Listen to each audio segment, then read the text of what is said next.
मागील जी मीटिंग घेतलेली होती आपण, जे आपल्या माणसाची अमानुषपणे हत्या केली, ती हत्या कशा प्रकारे घडली, त्याच्या अगोदर काय घडलं, ही घटना घडण्याच्या अगोदर, घटना घडताना आणि घटना घडल्याच्या नंतर, खऱ्या अर्थानं आज ज्यावेळेस आम्ही SP साहेबांकडे गेलो तर आपल्या इथून अजूनही प्रॉपर कुठली माहिती आपल्याविषयी तिथं गेलेली नाही. त्याचं खरंच दुर्दैव वाटलं, कारण आपण सगळे लढतोय 24 तास, आज 77 दिवस झालं. आज सगळे गावकरी, सगळे समाज घटकातील लोकप्रतिनिधी या आपल्या लढ्यामध्ये आलेले आहेत. पण आपण लढतोय, खरं तर हा लढा नाही, आपला दुर्दैव आहे. आपण एका आपल्या माणसाला गेल्यानंतर आपण न्यायाची भीक मागतोय.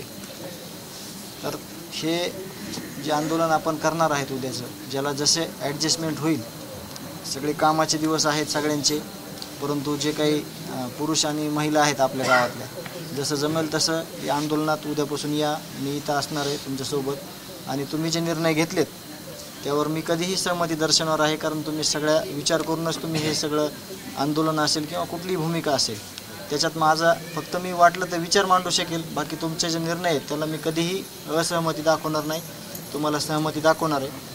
अतिशय शांततेत, संवेदनशील मार्गाने आपण उद्यापासून आंदोलन चालू करत आहोत. लवकरात लवकर शिष्टमंडळ येईल अशी अपेक्षा धरू आपण. आणि जे काय आपल्या मागण्या आहेत त्या मागण्या प्रत्यक्ष ज्यावेळेस शिष्टमंडळ येईल त्यावेळेस आपल्या निवेदनातल्या मागण्या प्रामुख्यानं आत्ता आपल्याला आवश्यक कोणत्या आहेत त्या जरी त्यांनी शब्द दिले आपल्याला की ह्या मागण्या इतक्या दिवसात आपण करू, तरी देखील आपण त्याच्यावर विचार करू. तुम्ही सगळे गावकरी विचार करा आणि पुढील दिशा ठरवा. तर उद्या 9:30 किंवा 10 वाजेपर्यंत सगळे इथं या. उद्यापासून आपल्या जे अन्नत्याग आंदोलन आहे त्या आंदोलनाला सुरुवात करूया.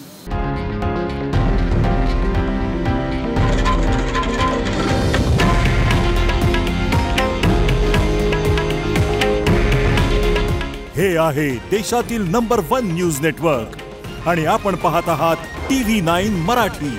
काळजी तुमची, हित महाराष्ट्राचं.